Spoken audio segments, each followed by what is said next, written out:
Es imposible salvarse guardando los mandamientos de Dios. Solo el Señor puede salvarte y lo hará si confías en Él. En nuestro último estudio, vimos el principio de que quien no reciba el reino de Dios como un niño pequeño, no entrará en él. En Marcos 10, versículos 13 y 16, leemos: traían niños a Jesús para que Él los tocara, pero los discípulos los reprendieron. Cuando Jesús vio esto, se indignó y les dijo: dejen que los niños vengan a mí, no se lo impidan, porque de los que son como estos niños es el reino de Dios. En verdad les digo que el que no reciba al reino de Dios como un niño, no entrará en él. Y tomándolos en los brazos, los bendecía, poniendo las manos sobre ellos. Y realmente lo que estudiamos la semana pasada va completamente en contra de lo que la gran mayoría, ¿qué le puedo decir? Realmente va en contra de todas las demás religiones del mundo que enseñan de que el hombre alcanza las bendiciones de Dios, especialmente en el tema de redención mediante sus propios méritos y esfuerzos. Incluso para muchos cristianos esto es muy sorprendente, porque han escuchado 1,000,000 de veces que nosotros vamos a alcanzar ir al cielo si solamente hacemos todo lo que Dios manda. Pero vamos a hacer un examen esta mañana y quiero que todos estén lo más sinceros posibles en sus corazones en la presencia de Dios y con las Sagradas Escrituras. Listos, vamos. Hoy veremos un gran contraste con los niños pequeños en el joven rico. Por favor, abren sus Biblias conmigo en Lucas capítulo 10 y comenzando en versículo 17. Aquí leemos: cuando Jesús salía para irse, vino un hombre corriendo y arrodillándose delante de él le preguntó: Maestro bueno, ¿qué haré para heredar la vida eterna? Lucas nos dice cierto hombre prominente.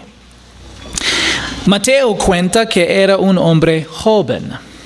Y los 3 evangelios sinópticos, Mateo, Marcos y Lucas, nos dicen que era rico. ¿Qué significa que era prominente? Bueno, vamos a estar principalmente en Mateo capítulo 10, aunque todavía vamos a ver los otros pasajes en Lucas 18 y también en Mateo 19, pero pueden quedar en Marcos porque es el pasaje más largo. Pero ¿qué significa que era prominente? Significa que probablemente era el jefe de una sinagoga. Era joven, rico, respetado por otros en su comunidad como un líder espiritual. También demostró un gran interés por buscar la verdad. Vemos él corriendo tras Jesús y además muestra comprensión del hecho de que Jesús no era un maestro común, porque le dice maestro bueno. Además, muestra humildad a pesar de su juventud, estatus y riqueza, porque se arrodilló ante Jesús. ¿Qué pensaría la mayoría de la gente en la sociedad judía sobre este joven rico, prominente? La mayoría de la gente en la sociedad judía creía que la riqueza era un signo de bendición que Dios otorgaba a los justos. Ellos entendieron ciertas promesas como verdades universales, tales como Salmo 128, versículos 1 y 2, que dice: bienaventurado todo aquel que teme al Señor, que ande en sus caminos. Cuando comas del trabajo de tus manos, dichoso serás y te irá bien. Pero hablando de el que teme al Señor. Pero esta es una promesa que incluye, que específicamente vemos en un salmo, es decir, una canción de alabanza a Dios. Creo que sí, era una válida promesa para el pueblo de Israel, pero no era una verdad universal. Es decir, no era siempre el caso de que tú vas a ser prosperado materialmente solamente por ser fiel, incluso en el pueblo judío, aunque era específicamente esta promesa al pueblo judío. Aunque esta era una promesa general para Israel, el Espíritu Santo inspiró un libro entero que mostraba que a veces los justos sufren a causa de los propósitos soberanos de Dios. ¿Y cómo se llama ese libro de la Biblia? Job. El libro de Job nos demuestra que todavía un hombre completamente justo puede sufrir absolutamente lo contrario de la bendición temporal material. Pero, ¿cómo llamó a Jesús el joven rico? Maestro bueno. ¿Qué nos dice eso sobre cómo veía al Señor? Bueno, respetaba a Jesús como un rabino famoso, pero no creía que Jesús fuera el Mesías y el Dios de Israel. Hay buena razón de pensar si él creería que Jesús fuera el Mesías y Dios de Israel, él diría Señor en vez de solamente Maestro bueno. Le mostró gran respeto, sin embargo, al llamarlo bueno, porque era una forma inusual de dirigirse a un rabino. Específicamente, Maestro bueno era una declaración fuerte en su cultura. Lamentablemente, no llegó a llamarlo Señor. ¿Qué le preguntó al Señor? ¿Qué haré para heredar la vida eterna? Esta es una pregunta que la gente hizo a Jesús en más de una ocasión. Sabemos esto porque Lucas mismo registra las dos veces, por lo menos, que personas preguntaron a Jesús, ¿qué haré para heredar la vida eterna? La primera vez era por un abogado, un maestro de la ley. ¿Cómo creían los judíos en general que se podía heredar la vida eterna? Bueno, tenían dos puntos de vista contradictorios. Por un lado, creían que ser judíos les otorgaba la vida eterna, solamente por nacer judíos. Pero también creían que la vida eterna se obtenía al cumplir la ley. Dado que el joven rico había nacido judío y consideraba a sí mismo como alguien que había cumplido la ley, es sorprendente que se diera cuenta de que no poseía la vida eterna. Tom Constable nos dice así: el hombre claramente no creía que tenía vida eterna y quería aprender lo que debía hacer para obtenerla. Esto es notable, ya que muchos judíos creían que heredarían la vida eterna simplemente por ser hijos de Abraham. Es decir, que este hombre sí tuvo una intuición espiritual y él estaba atento a la realidad de que él todavía no tuvo la vida eterna. Sin embargo, la pregunta del joven reveló su manera de pensar sobre la vida eterna, porque dijo, Mateo nos da un poco más información. Él dice, ¿qué cosa buena haré para obtener la vida eterna? ¿Qué cosa buena haré? Él tuvo en su mente que tal vez le faltaba alguna obra especial que pudo realizar para que al final pudo tener esa certeza de tener vida eterna. Porque en su corazón, en lo más profundo de su ser, sabía que le faltaba algo. El joven pensó que había alguna cosa buena que podía hacer para obtener la vida eterna.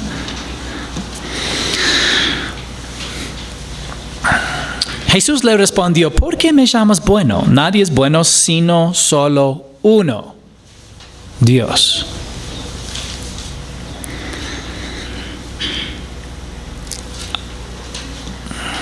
Jesús comenzó a desafiar las perspectivas del joven. Y espero que lo que leemos esta mañana puede también desafiar a nuestras perspectivas. El joven tenía dos perspectivas incorrectas. Pensó en sí mismo como bueno. Y él no creía que Jesús era Dios. Él llamó a Jesús bueno, pero de la misma manera que él se consideraba bueno. En realidad, Jesús es completamente bueno, lo cual solo es cierto en el caso de Dios. Jesús dio a entender dos cosas. Él es Dios y el joven rico no era bueno. En el Sermón del Monte Jesús dijo, pues si ustedes siendo malos saben dar buenas dádivas a sus hijos, ¿cuánto más su Padre que está en los cielos dará cosas buenas a los que le pidan? Por ser pecadores, todos somos malos en comparación con Dios.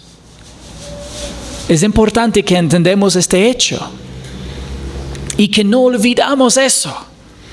Porque tal vez por algunos años de seguir al Señor, incluso de experimentar verdadera transformación espiritual, podemos comenzar a pensar en sí mismos como los buenos, en vez de vernos como los malos salvados por gracia, transformados solamente por el poder de Dios y para su gloria. Y hay una diferencia. El apóstol Pablo hasta el fin de su vida dijo, no solamente yo fui, él dijo yo soy el peor de los pecadores, como vamos a ver al final de nuestro estudio esta mañana. Jesús le respondió, ¿por qué me preguntas acerca de lo que es bueno? Solo uno es bueno, pero si deseas entrar en la vida, guarda los mandamientos. El joven rico quería saber qué cosa buena podía hacer para heredar la vida eterna. Así que Jesús le contestó según su pregunta. Yo pregunto, ¿qué cosa buena haré para alcanzar la vida eterna? Él dijo, bueno, según como tú preguntas es como contesto. Así que Jesús usó la ley para mostrarle su necesidad espiritual, que es el uso principal de la ley, como también lo veremos. El joven rico contesta, ¿cuáles? Y hermanos, yo espero que con tiempo ustedes pueden ver la ironía de su respuesta. Desde el momento que Jesús dijo, si quieres la vida eterna, mediante hacer algo, entonces guarda los mandamientos. Y debería haber respondido, pero Señor, esto es imposible. Pero él dijo, ¿cuáles? Dijo, listo, dime, estoy lista. ¿Ya? El joven rico le preguntó, le respondió a Jesús, ¿cuáles? Y Jesús le dijo, tú sabes los mandamientos. Antes de enumerar los mandamientos, Jesús dijo, tú sabes los mandamientos. En realidad, Jesús no necesitaba enumerarlos para que el joven supiera que había errado el blanco. Los que realmente conocen la ley saben que no la cumplan. Jesús enumeró 7 mandamientos, entre ellos no defraudes, que Marcos incluyó, y amarás a tu prójimo como a ti mismo, como incluyó Mateo. Al principio parecía que Jesús estaba diciendo que podemos entrar en la vida y ser salvos guardando los mandamientos. ¿Sí o no? Así parece al comienzo. Pero veamos cuántos de nosotros podemos salvarnos guardando estos mandamientos. Vamos a hacer un examen esta mañana. Espero que están listos. A ver. No mates. Probablemente no haya asesinos en la iglesia esta mañana. Si haya, por favor, no levanta la mano. Pero en el Sermón del Monte, Jesús explicó que a los ojos de Dios, el alcance de este mandamiento va más allá de lo que la mayoría de la gente piensa. Dijo en el Sermón del Monte, ustedes han oído que se dijo a los antepasados, no matarás. Y cualquiera que comete homicidio será culpable ante la corte. Pero yo les digo que todo aquel que esté enojado con su hermano será culpable ante la corte. Y cualquiera que diga insensato a su hermano será culpable ante la Corte Suprema. Y cualquiera que diga idiota será merecedor del infierno de fuego. Y en la Reina Valera dice necio. La ira y el desprecio. ¿Qué significa cuando tú dices a una persona necio? ¿Ya? Es un desprecio. ¿Ya? Entonces la ira y el desprecio son la raíz del asesinato. Por lo tanto, estas actitudes aparentemente insignificantes te convierten en un transgresor del mandamiento de no matar. Porque Dios puede juzgar la raíz. ¿Ya? Siguiente mandamiento. Entonces, no sé si ustedes entendieron. Realmente somos asesinos de corazón. Entonces hemos quebrantado el mandamiento no mates. No cometas adulterio. Tal vez digas, nunca he cometido adulterio. ¿Ya? Pero una vez más, en el Sermón del Monte nos ayuda a entender el alcance de este mandamiento, diciendo, ustedes han oído que se dijo, no cometerás adulterio. Pero yo les digo que todo el que mire a una mujer para codiciarla, ya cometió adulterio con ella en su corazón. El mero hecho de mirar a una mujer para codiciarla te convierte en adúltero en el corazón. Y es importante recordar, lo mismo como solamente es necesario matar a una persona una sola vez para ser un asesino, solamente es necesario que esto suceda en tu corazón una sola vez para ser adúltero. No hurtes, no robar. ¿Alguna vez has tomado algo que no te pertenecía, aunque sea la cosa más pequeña? ¿Ya? Por ejemplo, una mandarina del árbol del vecino. No estoy confesando. Un juguete de otro niño. Un borrador de otro estudiante.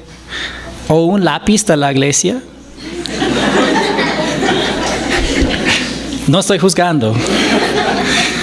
Entonces también has quebrantado este mandamiento. No des falso testimonio. ¿Alguna vez has mentido, aunque sea una vez? Usted dice, pastor, obviamente más que una vez. ¿Ya? Entonces has quebrantado este mandamiento. Incluso las mentiras piadosas son mentiras. Y de verdad, yo creo que serías un mentiroso si dijeras que nunca has mentido por interés propio o por engaño deliberado. ¿Ya? Si somos muy honestos, todos hemos hecho esto. Honra a tu padre y a tu madre. ¿En tu niñez alguna vez desobedeciste a tus padres sin justificación? Sí. Entonces has quebrantado este mandamiento. ¿Ya? No es necesario de que alguna vez tú expresaste una maldición a tus padres, ¿ya? O hiciste algo como, no sé, quemar el carro de tu papá o algo así. No es necesario que haces alguna cosa exagerada para que sea un transgresor de este mandamiento. ¿Ya? Es importante que entiendan que la justicia de Dios es absoluta. Es decir, solamente la vez que tu papá te dijo, quiero que después de colegio, que vuelves directito a la casa, y más bien tú visitaste a un compañero y tal vez jugaron en el campo y volviste un poco tarde. De todos modos, desobedeciste a tus padres sin justificación. Pero entonces has quebrantado este mandamiento y amarás a tu prójimo como a ti mismo. Si alguna vez has puesto tus preferencias por encima de ayudar a los demás, entonces has quebrantado este mandamiento. Sí. No estoy diciendo en toda ocasión, pero hay muchas ocasiones cuando sentimos ya una deuda moral de ayudar a otra persona, pero elegimos dormir. O elegimos no salir, o elegimos simplemente no ayudar de cualquier manera que era de que necesitaban ayuda. Y obviamente necesita el Espíritu Santo de Dios para poder distinguir en qué ocasiones debería ayudar, en cuáles ocasiones. No estoy diciendo que siempre tienes que ayudar en cualquier cosa que alguna otra persona pide ayuda, pero sí estoy diciendo que si somos honestos, ninguno de nosotros amamos a nuestro vecino tal como amamos a nosotros mismos en general. En realidad todos hemos quebrantado todos estos mandamientos en la lista que Jesucristo dio. Aunque algunos tal vez pueden debatir, no defraudes. Y fue específicamente una categoría de pecado que era específicamente común para los ricos en el día en que vivió Jesús. Por esto lo salté. Pero nunca podríamos heredar la vida eterna y la salvación al guardar los mandamientos, porque ya los hemos quebrantado. Es importante que podamos entender cómo funciona la ley. El medio hermano de nuestro Señor escribió lo siguiente: porque cualquiera que guarda toda la ley, pero falla en un punto, se ha hecho culpable de todos. Tú dices, eso es injusto. No, sí es justo, y quiero que entiendan en qué sentido, ¿ya? ¿Por qué dijo esto? ¿Ya?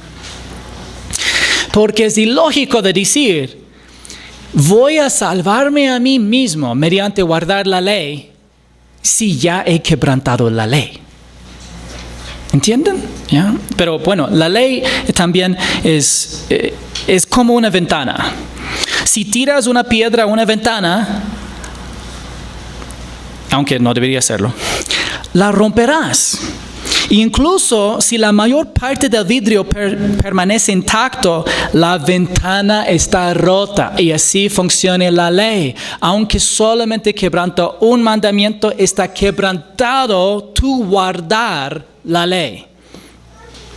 La ley de Moisés también es como un cable elástico, un bungee, ¿ya? Si cortas un cable elástico en un solo lugar, aunque el resto esté intacto, no evitará que te caigas.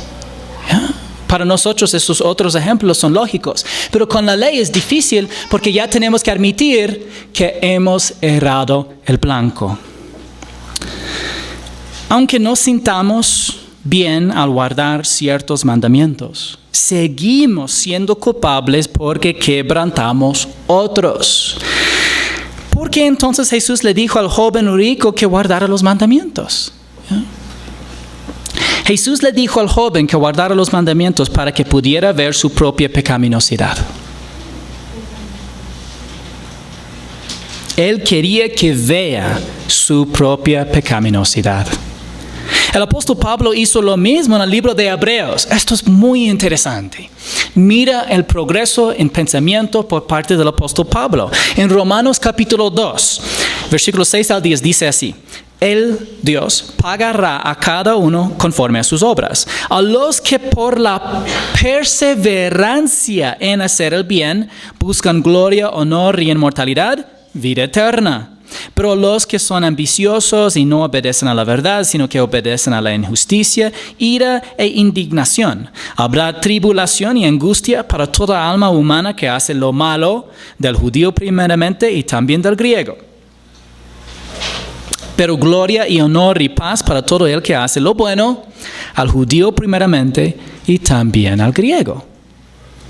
Y algunos dicen, ya, listo, voy a perseverar en hacer el bien, voy a hacer el bueno para que Dios me dé la vida eterna. ¿Ya? El apóstol Pablo prácticamente está diciendo, si pudieras hacer bien, hacer siempre el bien y nunca pecar, entonces podrías recibir la vida eterna como recompensa. Y recompensa es diferente que regalo. ¿Ya? Como recompensa. Entonces la persona lee y dice, bueno, un reto grande. Tengo que nunca pecar y tengo que siempre hacer el bien. ¿Ya? ¿Cuántos de ustedes nunca han pecado? ¿Y cuántos de ustedes siempre hacen lo bueno o el bien? ¿Ya? Luego, el apóstol Pablo reveló el punto a lo que estaba llegando. Él dijo, todos se han desviado, aún así hicieron inútiles. No, lea conmigo, no hay quien haga lo bueno, no hay ni siquiera uno. Él dice, el que hace el bien, el que hace el bueno, él puede recibir la vida eterna como, no regalo, sino como recompensa. Pero él dice, pero nadie ha hecho esto y nadie podrá. Mientras muchos incrédulos hacen cosas buenas en comparación con otras personas, Jesús y el apóstol Pablo estaban hablando del bien en comparación con Dios, no con tu vecino. No diciendo, bueno, en comparación con mi vecino, parece que yo siempre hago lo bueno, ¿ya? Porque a mis ojos él siempre hace lo malo, ¿ya? Pero no, la comparación es con Dios, que nunca hace algo malo y siempre hace lo bueno. Si solo Dios es totalmente e intrínsecamente bueno, entonces solo Dios hace lo que es totalmente y intrínsecamente bueno. Y esto es como comenzó Jesús.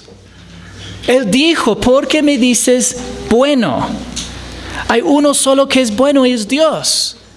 De una sola, en el comienzo de esta conversación, Él dijo, tú no eres bueno.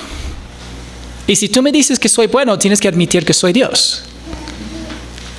Y vea la respuesta de ese joven. Pero primero, por tanto, es imposible para el hombre heredar la vida eterna o salvarse guardando los mandamientos.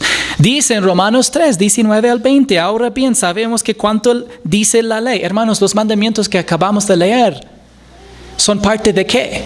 La ley. Son la ley. Lo dice a los que están bajo la ley para que toda boca se calle y todo el mundo sea hecho responsable ante Dios. Él quería que el joven rico llegue al punto de callar y decir, soy responsable ante Dios. Porque por las obras de la ley, lee conmigo, ningún ser humano será justificado delante de él. Pues por medio de la ley viene el conocimiento de pecado. Es decir, le dio una lista de mandamientos para que él dijera, ay, ¿en serio? Y él queda diciendo, de verdad, entonces yo he errado blanco. Jesús le estaba mostrando al joven rico que era culpable ante Dios. Pero ¿cómo respondió? Maestro, todo esto lo he guardado desde mi juventud, dijo el hombre. Primero, algo interesante. En primer lugar, cambió la manera de dirigirse a Jesús. Entonces, no aceptó que Jesús es Dios. En lugar de decir maestro bueno, simplemente dijo maestro. Debía haber reconocido que era un pecador y que Jesús era Dios. En cambio, declara algo que muestra su ceguera espiritual. Todo esto lo he guardado desde mi juventud. Pero ¿por qué específicamente dijo desde mi juventud? Tom Constable otra vez nos explica diciendo, a los 12 años un niño judío se convertía en hijo de la alianza, en hebreo bar mitzvah, de donde proviene el término bar mitzvah. Los judíos se consideraban responsables de su obediencia a la ley a partir de esa edad. Entonces él estaba diciendo, bueno, tal vez en mi niñez yo pequé, pero desde los 12 años en adelante, yo estaba bien. ¿Ustedes creen esto? En su mente, el joven rico había guardado perfectamente la ley de Moisés desde el punto en que llegó a ser responsables ante los ojos de la comunidad judía.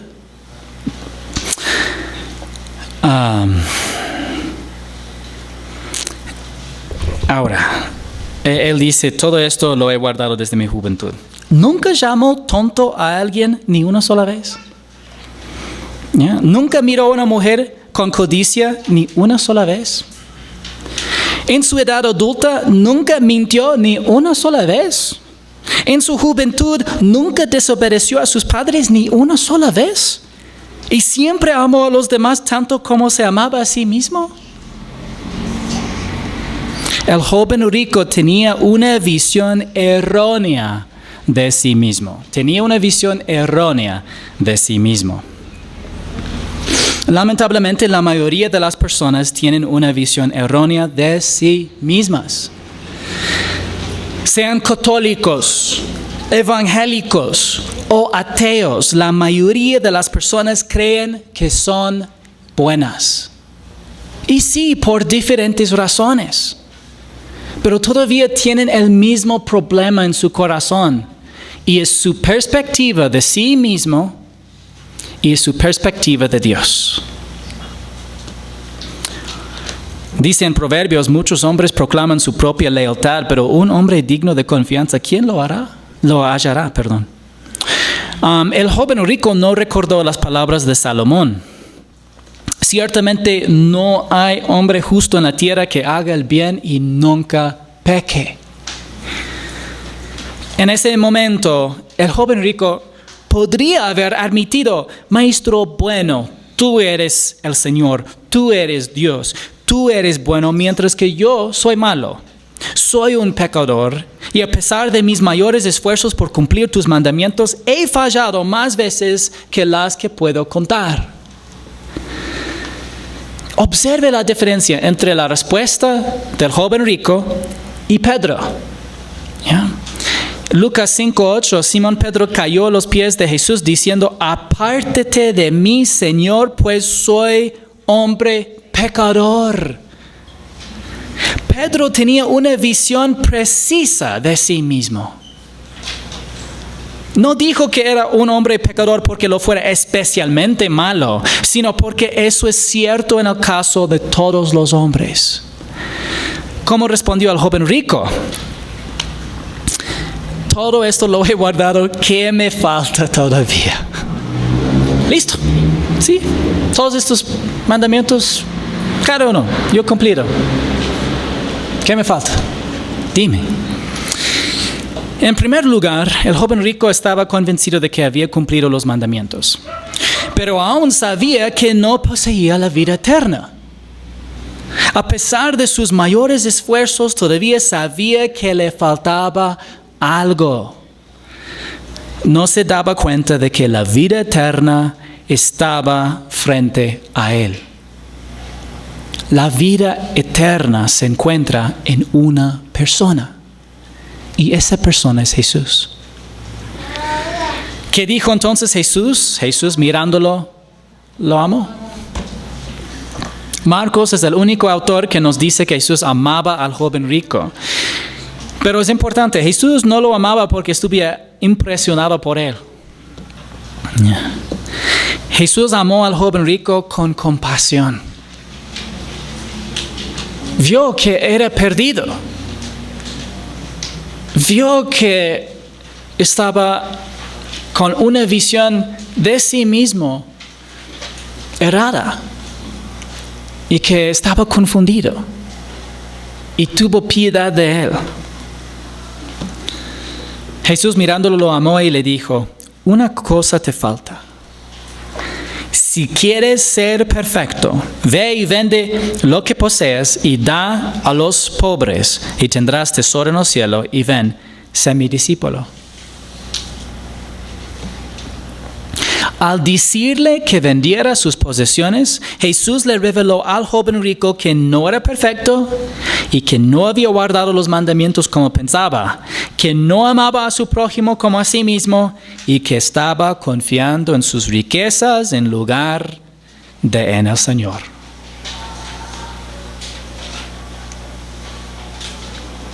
Entonces Jesús dijo, bueno, entonces vamos a la raíz. Tú estás confiando en tus riquezas. Entonces, vende todo lo que tienes y sígueme como un discípulo. El comentario del conocimiento bíblico dice, Jesús le ordenó dos cosas, que fuera, vendiera todos sus bienes y los diera a los pobres, eliminando así el obstáculo que le impedía alcanzar la vida eterna, es decir, el egocentrismo moralista unido al amor al dinero. Y también le dijo que lo siguiera hasta Jerusalén y la cruz. El camino a la vida eterna estaba en dejar de confiar en los logros personales y en las seguridades terrenales para confiar en Jesús. Es decir, en la vida de este hombre, el obstáculo para poner su fe en Jesús era sus riquezas y su reputación. Yo soy un buen hombre. Yo cumplo la ley. Todos me respetan. Soy jefe de la sinagoga. Yo hago todo lo que Dios manda y Dios me ha bendecido. Pero ninguna de estas cosas es una indicación realmente de tener la vida eterna. Entonces Jesús dijo entonces, como esto es lo que te impide creer en mí, deja todo. Jesús no estaba diciendo que renunciar a sus posesiones le daría vida eterna. Si primero ponía su fe en Jesucristo, renunciar a sus posesiones contaría para las recompensas en el cielo. Esto es lo que lo dijo. ¿Ya? En su caso, el simple hecho de renunciar a sus riquezas habría significado que dejó de confiar en sus posesiones y logros. Pero ¿cómo respondió? Pero él, afligido por estas palabras, se fue triste, porque era dueño de muchos bienes. Y otra vez, el punto no es de que de vender todo lo que tú tienes es la manera de alcanzar vida eterna. ¿Ya? Pero yo sí he conocido a personas con bastante éxito en la vida. ¿Ya? Y que son personas muy morales. Y yo he pensado, ojalá que no sea necesario que ellos pierdan mucho para ya reconocer que necesitan realmente a Cristo. Y no pensaba esto como deseando que esto les suceda. A veces yo he pensado, hasta que esta persona enfrente un problema tan grande que ellos reconozcan que no tienen el poder sí mismos y que realmente necesitan algo que solamente Dios les puede dar, hasta este punto no van a confiar. Y a veces yo he visto en la vida de estas personas de que ya le cae alguna cosa no deseada, pero todavía alguna circunstancia en su vida que le hace reconocer que ellos no pueden solos. Y por fin llegan al punto de poner su fe en Jesús. Pero Jesús no ordena a todas las personas que venden sus posesiones para confiar en Él. Warren Wiersbe lo aclara. Él dice, las instrucciones de nuestro Señor en Marcos 10:21 no deben aplicarse a todo aquel que quiere convertirse en discípulo, porque Jesús se estaba refiriendo a las necesidades específicas del joven rico. El hombre era rico, por lo que Jesús le dijo que liquidara sus bienes y diera el dinero a los pobres. Pero con tristeza, el joven rico rechazó la oferta de Jesús. Jesús, mirando en derredor, dijo a sus discípulos, qué difícil será para los que tienen riquezas entrar en el reino de Dios.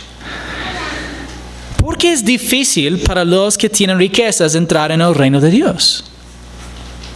Bueno, porque naturalmente confían en sus riquezas en lugar de confiar en Jesús. Los discípulos se asombraron de sus palabras, pero Jesús respondiendo de nuevo les dijo, hijos, qué difícil es entrar en el reino de Dios. Hay una variante textual que dice, cuán difícil les es entrar en el reino de Dios a los que confían en las riquezas. Es probable que los escribas añadieran esta variante textual para explicar el punto de Jesús, pero su interpretación fue precisa. Es decir, un escriba estaba leyendo este pasaje y dijo, ¿qué está diciendo Jesús aquí? Pero al terminar de leer todo el pasaje, él entendió. Y no sé por qué, él agregó a los que confían en riquezas. Muchas veces lo que sucedió con algunas variantes textuales que eran añadidas específicamente, era de que un escriba leyó algo y hizo una nota como de comentario, como los comentarios bíblicos que leemos. Hizo una nota de comentario para recordar sí mismo qué fue el punto del pasaje o qué estaba diciendo el autor. Y después otro escriba, al copiar su manuscrito, dice, aquí está faltando algo que escribió abajo. Tal vez olvidó de poner donde debería ir y le añade, no sabiendo que realmente fue una nota como comentario que no era del texto original. Esto es muchas veces como fueron añadidas partes de las escrituras, no por un intento deliberado de distorsionar las escrituras, pero de todos modos su interpretación era precisa. El primer escriba que añadió esta parte, porque la mayoría de las personas ricas confían en sus riquezas en lugar de confiar en Cristo. Por eso Pablo dijo específicamente que los ricos no deben poner sus esperanzas en la incertidumbre de las riquezas. Dijo a los ricos en este mundo, enséñales que no sean altaneros ni pongan su esperanza en la incertidumbre de las riquezas, sino en Dios. el cual nos da abundantemente todas las cosas para que las disfrutemos. La mayoría de las personas no se consideran ricas. Pero si tienes algo más de comida que comida y ropa, deberías considerar que disfrutas de cierto grado de riquezas. No necesariamente que le clasificamos como una persona rica, pero sí de que tú ya tienes algunas riquezas que incluso para los creyentes en Cristo hacen fácil permitir que la búsqueda del dinero en las posesiones ocupe el primer lugar en nuestras vidas. Tenemos nosotros que vigilar sobre nuestros propios corazones para que no permitimos que las cosas ya sean nuestro Dios. Jesús continuó diciendo, es más fácil para un camello pasar por el ojo de una aguja que para un rico entrar en el reino de Dios. Tú dices, ¿en serio? ¿Ya? O tú dices, a ver, alguna vez yo escuché a un pastor decir que había una puerta en Jerusalén que se llamaba la puerta de aguja, algo así. ¿Ya? Pero hermanos, esta afirmación de Jesús ha sido mal interpretada por muchos. El ojo de una aguja no es una puerta en Jerusalén. El punto no era que es muy difícil para una persona rica ser salva, porque algunos imaginan, era una puerta muy chiquita y un camello pudo entrar, pero solamente bajándose mucho y arrodillando, entrando, ya pudo pasar al camello. Este no fue el punto de Jesús. ¿Ya? Jesús estaba hablando de una aguja de coser literal. Esto es evidente porque Mateo y Marcos usaron la misma palabra en griego, pero Lucas usó una palabra diferente para una aguja de coser, pero para los médicos. Pero lo que ocupan los médicos y lo que ocupan los costureros es la misma. ¿Ya?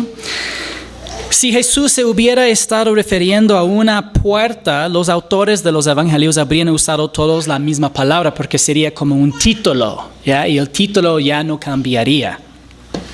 Más bien, un camello pasando por el ojo de una aguja de coser es una hipérbole que expresa imposibilidad. Es imposible para un camello pasar por la hoja de una aguja. Jesús estaba diciendo que es imposible. Así es exactamente como los discípulos lo entendieron. Dijeron, ellos se asombraron aún más, diciendo entre sí, ¿y quién podrá salvarse? Si la persona más justa que ellos conocían no podía ser salva, entonces, ¿quién podría ser salvo? Mirándolos, Jesús dijo, para los hombres es imposible. Hermanos, dejemos que esta afirmación penetre en nuestra mente. Para los hombres es imposible. Para el hombre es imposible salvarse, heredar la vida eterna y entrar en el reino de Dios.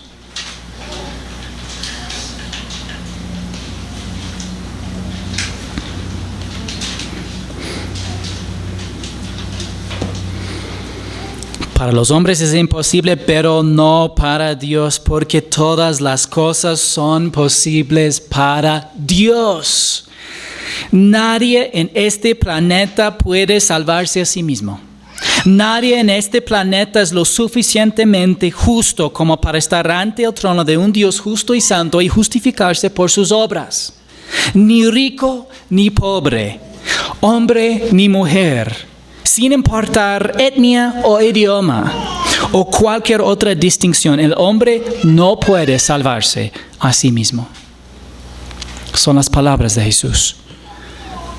Pero no para con Dios, porque todas las cosas son posibles para Dios.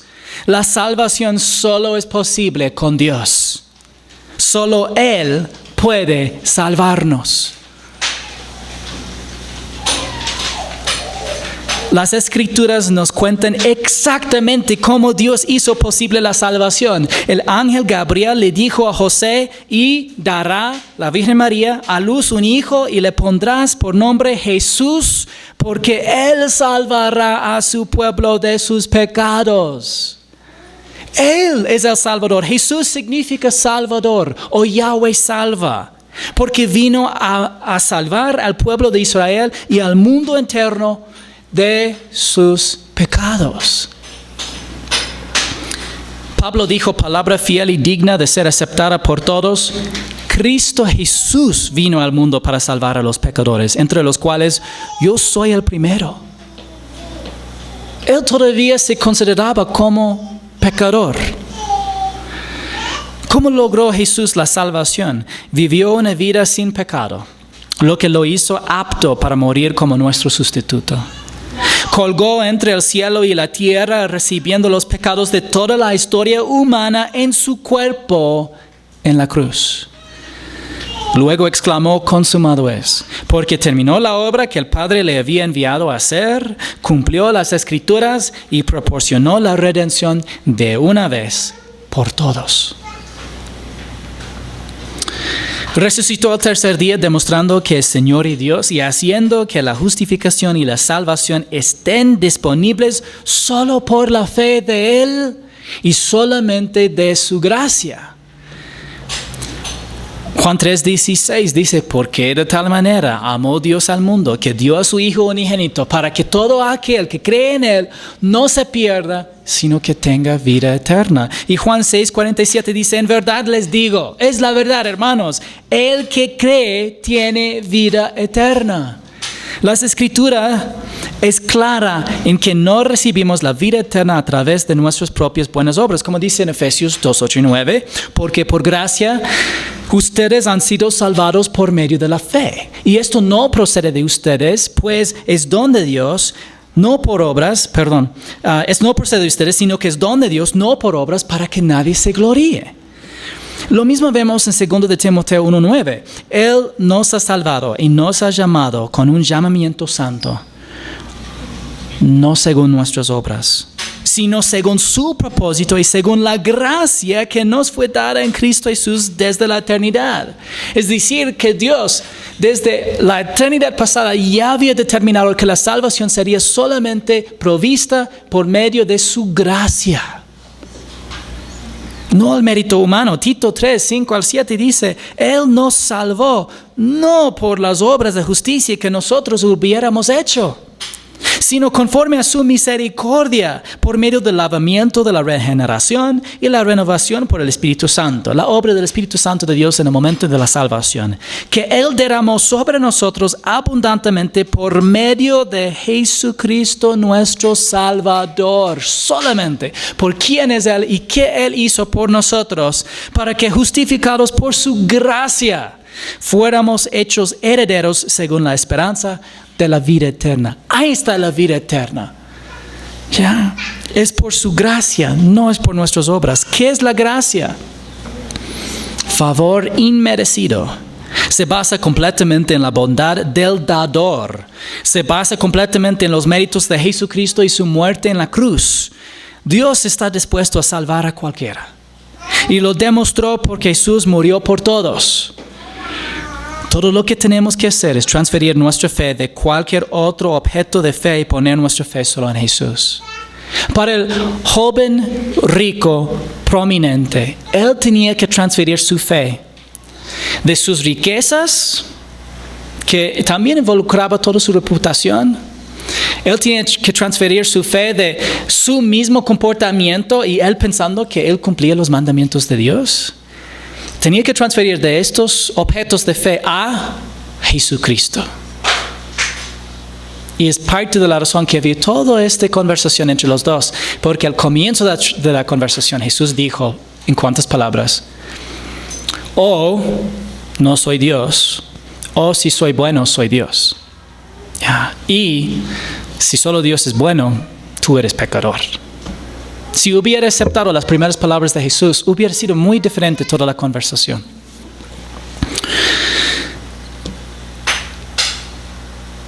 La salvación a través del mérito humano, los esfuerzos, incluso los esfuerzos sinceros por guardar los mandamientos de Dios, en última instancia es imposible. Por eso vino Jesús, porque no podemos salvarnos a nosotros mismos. Lo hizo. Lo que humanamente era imposible. Se hizo hombre y murió por nuestros pecados para que pudiéramos ser salvos por la fe en Él.